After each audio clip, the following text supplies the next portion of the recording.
Hello, my lovely dear students and advanced English के sure और share Leo. How are you? I hope you are fine. And you are most warm welcome in my YouTube channel Advanced English by Sunil. And this is the video of removal of to. याद रखना मेरे प्यारे छात्रों, ये video removal of adverb too की है. मतलब T double O को ही हम बोलते हैं एडवर्ब टू. ठीक है. इससे पहले हम रिमूवल ऑफ टू की एक वीडियो दे चुके हैं पार्ट 1 में. वो देख लेने यदि आपने नहीं देखी है मेरे चैनल पे मिल जाएगी आपको. और ये पार्ट 2 है रिमूवल ऑफ टू. ठीक है. बहुत शानदार वीडियो है प्यारे छात्रों, क्लास 10th फर्स्ट ईयर और 12th के लिए. ठीक है. This is very important video for all the students. सभी छात्रों के लिए बहुत ही इंपॉर्टेंट वीडियो है प्यारे छात्रों. ठीक है. तो गौर से देखते हैं. रूल नंबर फर्स्ट लिखा है प्यारे छात्रों, यदि सेंटेंस में किस बेस पर हो, किस आधार पर हो, देखते हैं. सब्जेक्ट पहले हो, फिर plus verb plus two plus adjective plus not plus infinitive, जिसे बोलते हैं टू प्लस बी वन. यानी कि टू प्लस बी वन के फॉर्म को, यानी कि टू प्लस वर्ब की फर्स्ट फॉर्म के फॉर्म को हम बोलते हैं प्यारे छात्रों इन्फिनिटिव. ठीक है. प्लस अदर वर्ड्स के स्ट्रक्चर पर आधारित हो तो क्या करते हैं, टू को इस प्रकार हटाया जाता है. कहने का मतलब, यदि किसी सेंटेंस में सबसे पहले सब्जेक्ट आ जाए, ठीक है, जैसे माई ब्रदर लिखा है, उसके बाद वर्ब जैसे इज लिखा है, ये वर्ब है, फिर टू का फॉर्म है, फिर इंटेलिजेंट हमारा एडजेक्टिव है, फिर नॉट लिखा है, उसके बाद में इन्फिनिटिव यानी टू प्लस बी वन के फॉर्म में लिखा है, ये टू लिखा है, प्लस अंडरस्टैंड. ठीक है. तो ये हमारा इन्फिनिटिव हो गया है. उसके बाद में अदर वर्ड्स यानी कि द मैटर लिखा हुआ है. तो ये पूरा एक स्ट्रक्चर है. यदि इस स्ट्रक्चर पर सेंटेंस बेस्ड है, आधारित है, तो किस प्रकार से हम एडवर्ब टू को हटाते हैं. ठीक है. देखते हैं प्यारे छात्रों. देखा, माई younger brother is to intelligent. मेरा जो यंगर ब्रदर है, जो छोटा भाई है, वो टू इंटेलिजेंट, बहुत ज्यादा इंटेलिजेंट है, not to understand the matter. ठीक है. वो मैटर को समझ सकता है. अब आप समझो सर, नॉट लिखा है तो आपने नहीं क्यों नहीं लगाया. याद रखना, जब किसी सेंटेंस में एक टू हो, मतलब कि ये डबल नेगेटिव बन जाएगा. यदि यहाँ पे टू का मतलब ये आवश्यकता से अधिक होता है. ठीक है. तो यहाँ पे जब पहले टू नहीं होता था तो वो उसकी नेगेटिव मीनिंग निकालते थे. जब इस टू के साथ में नॉट है तो इसकी पॉजिटिव मीनिंग निकलेगी प्यारे छात्रों. इसको हम नेगेटिव नहीं करेंगे. ठीक है. नहीं तो अर्थ जो है वो गलत हो जाएगा. ठीक है. तो ये है my younger brother is to intelligent. मेरा जो छोटा भाई है वो बहुत ज्यादा इंटेलिजेंट है, not to understand the matter. ठीक है. वो मैटर को भली बात ही समझ सकता है. और नॉट टू कर देंगे तो फिर नहीं समझ सकता, ये शब्द आएगा ना. तो इसलिए जब टू के साथ में नॉट जुड़ा है तो इसका पॉजिटिव मीनिंग आता है प्यारे छात्रों. ठीक है. भाई जब इंटेलिजेंट है तभी तो मैटर को समझ सकता है. सीधी सीधी बात है. तो हम क्या करेंगे प्यारे छात्रों, सबसे पहले माई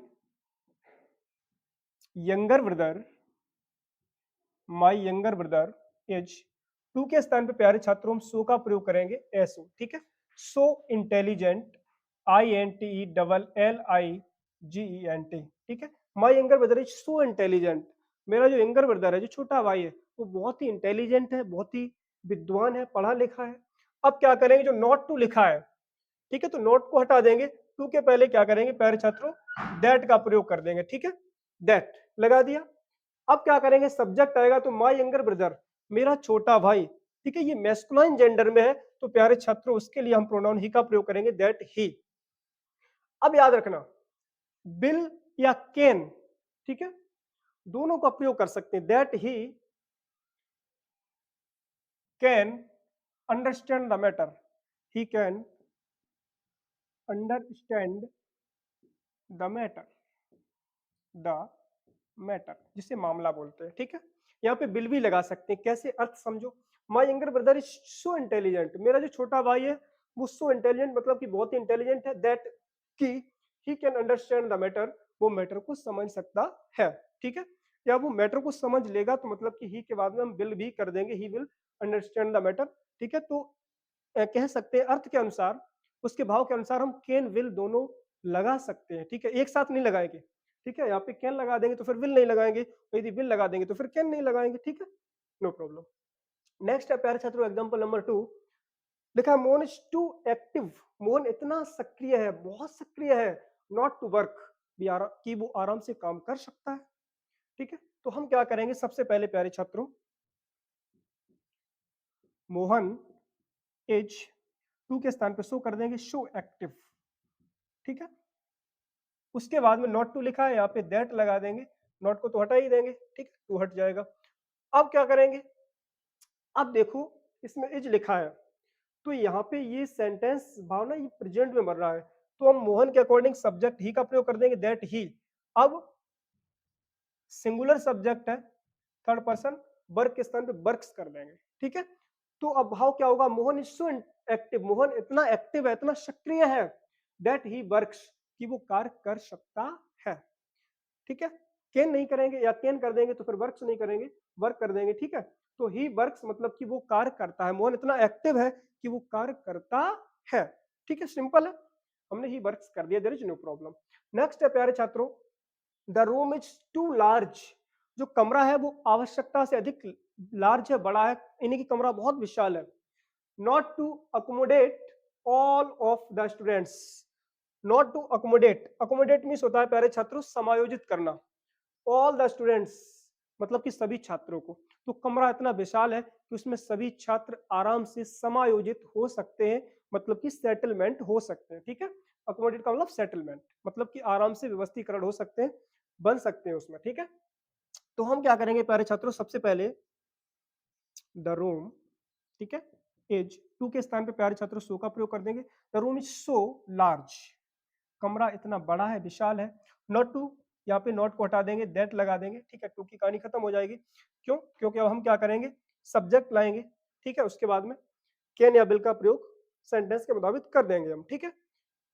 तो यहाँ पे क्या करेंगे, रूम के बारे में बात की गई है, तो सब्जेक्ट अब हम लाएंगे, तो रूम हमारा क्या होता है, तो रूम एक निर्जीव में आता है, ठीक है।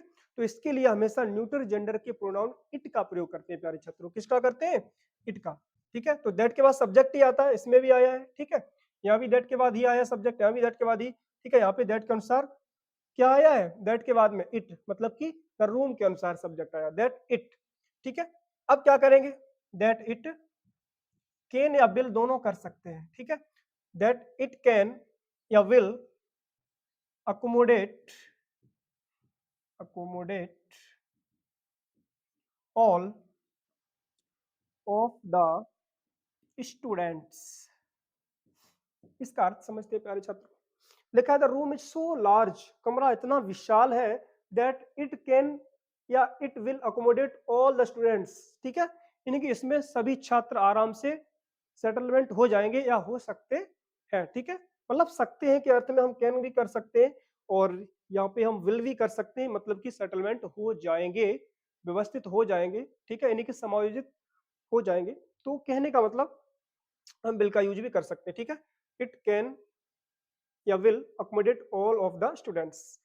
नेक्स्ट है प्यारे छात्रों, माई यंगर ब्रदर, वो sorry my younger daughter is to intelligent, मेरी जो यंगर डॉटर है, जो छोटी पुत्री है, इज टू इंटेलिजेंट, वो बहुत ज्यादा इंटेलिजेंट है, नॉट टू अंडरस्टैंड इट, ठीक है, मतलब कि वो आराम सब चीज समझ सकती है। हम क्या करेंगे, my younger daughter is, too के स्थान पर प्यारे छात्रों सो का प्रयोग कर देंगे, सो इंटेलिजेंट, इंटेलिजेंट, ठीक है। अब क्या करेंगे, नॉट हट जाएगा क्योंकि पॉजिटिव फॉर्म में अब आएगा, दैट का प्रयोग करेंगे। अब डॉटर है ना, यंगर डॉटर, तो पुत्री के लिए हम सी का प्रयोग करते हैं, ठीक है, यानी कि फेमिनिन जेंडर के प्रोनाउन थर्ड पर्सन सिंगुलर सी आ जाएगा, दैट सी। अब क्या करेंगे, वो समझ सकती है, अंडरस्टैंड इट, ठीक है, तो सी कैन, ठीक है, सी कैन अंडरस्टैंड, जगह शायद कम होगी हमारे ख्याल से, तो यहाँ पे समझ लेना आप लोग, यहाँ पे ही बनाएंगे, ठीक है, क्योंकि जगह नीचे फिर नहीं बचेगी, आपको दिखेगा नहीं, दैट सी कैन, और ऊपर कर दे बाय द वे, क्योंकि हमने देख नहीं पाई थी जगह नीचे कितनी बची हुई थी, ठीक है। तो दैट ऊपर थोड़ा ले लेंगे, see can understand it, I hope ये तो नीचे आ रहा होगा, ठीक है। तो my younger daughter is so intelligent, मेरी जो छोटी पुत्री है ना, वो इतनी इंटेलिजेंट है, that she can understand it, कि वो इस चीज को समझ सकती है, ठीक है। तो आई होप ये आपको 4 एग्जाम्पल समझ में आए होंगे रूल 1 के। अब देखते हैं प्यारे छात्रों रूल नंबर 2, देखते हैं डियर स्टूडेंट्स, रूल नंबर 2 लिखा है प्यारे छात्रों, यदि सेंटेंस में क्या हो, सब्जेक्ट पहले हो, फिर वर्ब हो, फिर टी डबल ओ टू, उसके बाद एडजेक्टिव या एडवर्ब हो के स्ट्रक्चर पर आधारित है, तो टू को इस प्रकार हटाया जाता है। किस प्रकार देखते हैं, स्टेप देखते हैं। 5 स्टेप्स हमने दिए, बहुत सिंपल हमने कर दिया है। ये समझ लो कि यदि कोई छात्र जो बहुत पहले से रिमूवल ऑफ एडवर्ब टू को ना पढ़ रहा हो, जिसकी ग्रामर में पकड़ अच्छी ना हो, वो भी प्यारे छात्रों एक बार में सीख जाएगा। चाहे वो क्लास 10th का छात्र हो, चाहे फर्स्ट ईयर का, चाहे 12th का, चाहे एयरफोर्स, चाहे नेवी, चाहे एसएससी सीजीएल, या चाहे बैंकिंग का छात्र हो। देखते हैं प्यारे छात्रों, लिखा प्रयुक्त सब्जेक्ट प्लस वर्ब का प्रयोग करें। सबसे पहले सब्जेक्ट वर्ब। अच्छा, इससे पहले ये देखते हैं ये स्ट्रक्चर क्या इस पर आधारित है, देखते हैं। लिखा है सब्जेक्ट मुकेश है, प्लस वर्ब रंस लिखा है, टू बिल्कुल टू लिखा है, एडजेक्टिव है एडवर्ब स्लोवली हमारा एडवर्ब है, बिल्कुल। कहने का मतलब ये बिल्कुल इस स्ट्रक्चर पर बेस्ड है। ठीक है प्यारे छात्रों, अब देखते हैं लिखा है स्टेप 1 में, लिखा प्रयुक्त सब्जेक्ट प्लस वर्ब का प्रयोग करें। जो सब्जेक्ट वर्ब दी गई है उसी का हम प्रयोग करेंगे। ठीक है, जैसे मुकेश सब्जेक्ट है, रंस हमारी वर्ब है, इसका प्रयोग करें। फिर क्या लिखा है प्रिय छात्रों, नंबर 2 स्टेप में, टू को हटा दें। जो ये टू है ना, इसको हटा देंगे। ठीक है, इसको हटा देंगे। उसके बाद में स्टेप नंबर 3 क्या कहता है, प्रयुक्त एडजेक्टिव या एडवर्ब को कंपैरेटिव फॉर्म में लिखें। जो एडजेक्टिव दिया गया है उसको हम कंपैरेटिव फॉर्म में लिखेंगे। ठीक है, कैसा कंपैरेटिव फॉर्म, जैसे स्लोवली लिखा है, इसको कंपैरेटिव फॉर्म में क्या स्लोवलियर कर देंगे, नहीं। ठीक है, कुछ शब्द ऐसे होते हैं जो अलग से होते हैं, जैसे मच, मोर, मोस्ट। तो मच पॉजिटिव डिग्री है, मोर कंपैरेटिव, मोस्ट सुपरलेटिव। तो कंपैरेटिव में जब लिखेंगे तो स्लोवली लिखा है, इसके पहले हम मोर का प्रयोग करेंगे। ठीक है, मोर स्लोवली। ठीक है, फिर लिखा है इसके बाद देन का प्रयोग करें। ठीक है, मोर स्लोवली के बाद में क्या कर देंगे, देन। फिर क्या करेंगे, देन का प्रयोग करें, ना कि दैट का। तो दैट नहीं यूज करना, अभी तक हम दैट कर रहे थे, लेकिन अब क्या करेंगे इसमें, देन का यूज। कब, जब आपको खासकर केवल टी डबल ओ वाला टू ही मिले तब। ठीक है, अब स्टेप नंबर 5 भी देख लेते हैं, क्या कहता है, देन के बाद अर्थानुसार। देन के बाद ना अर्थानुसार, यानी कि सेंटेंस का अर्थ क्या कहता है मुझे ये देखना है। Should plus infinitive without to का प्रयोग करें। शुड प्लस इन्फिनिटिव, इन्फिनिटिव का मतलब टू प्लस बी वन का प्रयोग, लेकिन विदाउट टू। इन्फिनिटिव का मतलब होता है to plus V one, to के बाद में वर्ब की फर्स्ट फॉर्म, लेकिन विदाउट टू मतलब कि मुझे केवल वर्ब की फर्स्ट फॉर्म का ही प्रयोग करना है, टू का प्रयोग नहीं करना है। हाँ, बिल्कुल नहीं करना है। फिर क्या करना है, या शुड बी का प्रयोग कर दें, या तो इन्फिनिटिव विदाउट टू के साथ में शुड का प्रयोग करें, या शुड बी का प्रयोग कर दें। ठीक है, जो उचित लगे, अभी हम करवाएंगे। प्लस एडजेक्टिव, उसके बाद में जो एडजेक्टिव आएगा, ठीक है, उसको हम रखेंगे इट इज प्रॉपर, या इट इज प्रॉपर प्रेजेंट के साथ था, इट वॉज प्रॉपर पास्ट के साथ प्रयोग करें। ठीक है, मतलब कि यदि प्रेजेंट में है, इज एम आर कोई हेल्पिंग वर्ब है, तो हम इट इज प्रॉपर का प्रयोग करेंगे। ठीक है, या जब पास्ट में है तो इट वॉज प्रॉपर का, इट इज प्रॉपर या इट वॉज प्रॉपर, या इट शुड प्रॉपर, या इट वॉज प्रॉपर, या इट शुड बी प्रॉपर। ठीक है, शुड बी का भी हम प्रयोग कर सकते हैं, शुड बी। ठीक है, तो इट शुड बी, फिर प्रॉपर नहीं लगाएंगे, क्योंकि इट इज प्रॉपर या इट वॉज प्रॉपर। ठीक है, इट इज प्रॉपर प्रेजेंट में, इट वॉज प्रॉपर पास्ट में। ठीक है, it should B, it should B का प्रयोग भी कर सकते हैं। ठीक है, हाँ, इट इज प्रॉपर प्रेजेंट में तथा इट वॉज प्रॉपर पास्ट में। ठीक है, या इट शुड बी कर दो, चाहे प्रेजेंट में हो चाहे पास्ट में, कोई दिक्कत नहीं। ठीक है, हाँ, आप समझते हैं। लिखा है example number first, Mukesh runs too slowly. Mukesh runs, Mukesh दौड़ता है, टू स्लोवली बहुत ज्यादा स्लो भाई। ठीक है, हाँ, कछुआ की रेस नहीं चलना है, मतलब कि मुकेश आवश्यकता से अधिक स्लो चलता है, मतलब कि रन, दौड़ता है। तो हम क्या करेंगे, सबसे पहले प्यारे छात्रों मुकेश। ठीक है, मुकेश रन्स, क्योंकि लिखा है प्रॉपर सब्जेक्ट प्लस वर्ब का प्रयोग करें, तो सब्जेक्ट मुकेश है, वर्ब रन्स है, कर दिया। ठीक है, तो मुकेश रन्स। फिर क्या करेंगे, कंपैरेटिव फॉर्म का प्रयोग। तो स्लोवली लिखा है, टू को तो हटा ही देंगे, तो कर देंगे मोर स्लोवली। मोर कंपैरेटिव डिग्री आ गई है, मोर स्लोवली। ठीक है, मोर स्लोवली हो गया है। मुकेश रन्स मोर स्लोवली, मुकेश ज्यादा स्लो चलता है। ठीक है, फिर कंपैरेटिव फॉर्म के बाद में देन का प्रयोग करते हैं, लिखा है देन का प्रयोग, ठीक है, देन का प्रयोग करते हैं, ना कि दैट का। तो दैट का नहीं, देन का प्रयोग, देन। अब क्या करेंगे, देन उसके बाद में, उसके बाद में हम क्या करेंगे, सब्जेक्ट देखो मुकेश है, तो मुकेश के अकॉर्डिंग प्यारे छात्रों किसका प्रयोग करेंगे, ही का, देन ही। अब क्या करेंगे, क्या करेंगे, शुड का प्रयोग, शुड भी दिखा लिखा था ना, देन ही शुड बी, बस बन गया, ठीक है। तो Mukesh runs more slowly, Mukesh ज्यादा स्लो दौड़ता है, देन ही शुड बी, मतलब कि जितना उसे दौड़ना चाहिए, ठीक है। या एक प्रकार से और बन जाएगा, Mukesh runs more slowly than it is proper, ठीक है। देन ही शुड बी लिखा है, देन ही शुड बी मतलब जितना उसको चलना चाहिए। तो यहाँ पे देन इट, फिर हम शुड भी नहीं लगाए तो क्या करेंगे, इट इज प्रॉपर, ठीक है। इट इज प्रॉपर का भी प्रयोग कर सकते, लिखा प्रेजेंट विद इज प्रॉपर, या तो शुड भी का प्रयोग कर दे, ठीक है, या इट इज प्रॉपर, कहानी खत्म। तो दोनों प्रकार से बना सकते हैं, ठीक है। तो हमने कर दिया he should be more slowly than he should be. Next है प्यारे छात्रों, इट इज टू हॉट, मतलब कि अब इट इज टू हॉट, अब मौसम ही होगा ना, तो मतलब मौसम जो है वो काफी गर्म है, क्या करेंगे, सबसे पहले इट इज, सब्जेक्ट वर्ब आगे इट इज। अब लिखा है, पहले तो हमने कंपैरेटिवली मोर का प्रयोग कर दिया था, क्योंकि स्लोवली की स्लोवलियर नहीं होती है, लेकिन हॉट की हॉटर तो हो जाती ना, तो इट इज हॉटर, ठीक है, it is hotter. Comparative degree में क्या आता है प्यारे छात्र, देन, तो इट इज हॉटर देन, फिर इट का प्रयोग कर देंगे, सब्जेक्ट में ये है, यहाँ पे आ जाएगा इट, फिर should be, it is hotter than it should B, ठीक है। या एक प्रकार से और बना सकते हैं, कैसे, इट इज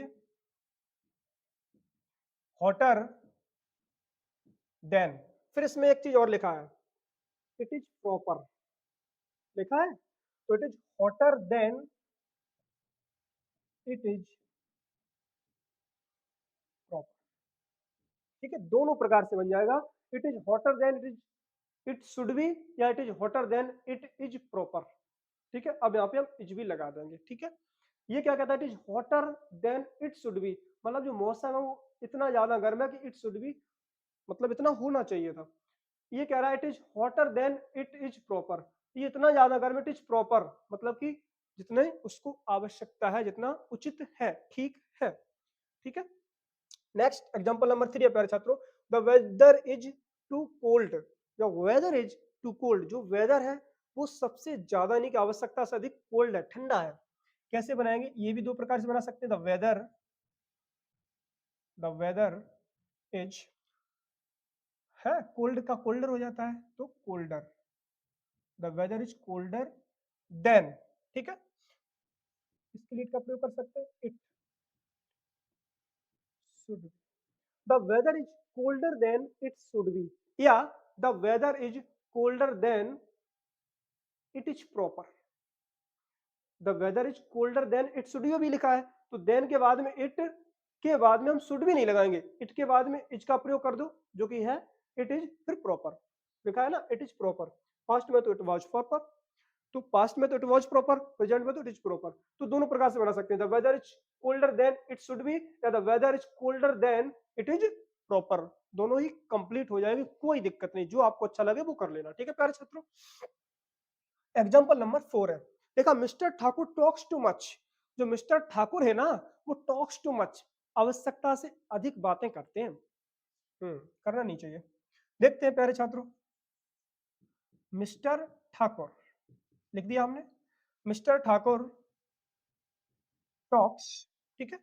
अब मच लिखा है, टू को तो हटा देंगे, कंपरेटिव बना रहे हैं ना, कंपरेटिव में हम बनाएंगे तो मच ये क्या है, पॉजिटिव है, तो यहाँ पे कर देंगे प्यारे छात्रों मोर, ठीक है, मच का मोर, टू हट जाएगा, तो mister Thakur talks more, than का प्रयोग करेंगे, देन, फिर क्या करेंगे, than it it is proper, ठीक है। Mister Thakur talks more than it is proper, वो इतनी ज्यादा बातें करते हैं इट इज प्रॉपर जितनी की उनके लिए प्रॉपर है, ठीक है, उचित है। या mister Thakur talks more than it should B, it के बाद में हम शुड भी कर सकते हैं, ठीक है। जब शुड करेंगे तो भाई दो तो हेल्पिंग वर्ब आएंगे, नहीं तो इज हट जाएगी, क्योंकि जो इज है ये हेल्पिंग वर्ब है, ठीक है। और शुड जो है वो मॉडल में आती है, तो शुड भी का प्रयोग कर देंगे तो इज हट जाएगी, ठीक है। तो अभी क्या है, mister Thakur talks more than it is proper, फिर क्या हो जाएगा, दूसरा बनाएंगे तो mister Thakur talks more than it should B, ठीक है। तो दोनों प्रकार से प्यारे छात्रों सेंटेंस बन जाएगा, देयर इज नो प्रॉब्लम, ठीक है। तो आई होप, ज्यादा यदि और कराएंगे रूल तो वीडियो ज्यादा लंबी हो जाएगी, ठीक है। तो अब नेक्स्ट पार्ट में जो भी बचा हुआ रूल है, ठीक है, तो वो नेक्स्ट पार्ट में लाएंगे, ठीक है। तीसरे पार्ट में यदि फिर भी नहीं कंप्लीट हो पाएंगे तो फोर्थ पार्ट लाएंगे, ठीक है। लेकिन कंप्लीट पूरे रिमूवल ऑफ एडवर्ब टू आपको एडवांस इंग्लिश पर प्यारे छात्रों मिलेंगे ही मिलेंगे इन दिस, नो डाउट, ठीक है। तो आई होप ये वीडियो आपको पार्ट टू जो रिमूवल ऑफ एडवर्ब टू की है ये पसंद आई होगी। इसी प्रकार से आपके लिए वीडियोस लाते रहेंगे, ठीक है। बस जुड़े रहे मेरे साथ, मेरे इस चैनल को जिसका नाम है advance English by Sunil sir, इसको भी जस्ट सब्सक्राइब कर लें यदि सब्सक्राइब नहीं किया है तो, क्योंकि बहुत सारे नए छात्र आते हैं वीडियो देख के निकल जाते हैं, बट ऐसा नहीं करना चाहिए। यदि आपके प्रति कोई मेहनत करता है तो आपका भी प्यारे छात्रों दायित्व तो बनता है कि चैनल को सब्सक्राइब जरूर कर लें, ठीक है। इस वीडियो को लाइक कर देना और वीडियो को शेयर कर देना, चैनल को जस्ट अभी सब्सक्राइब कर लेना, ठीक है। और चलते मिलते हैं नेक्स्ट वीडियो में पार्ट 3 के साथ, तब तक के लिए take care and thanks for watching my video.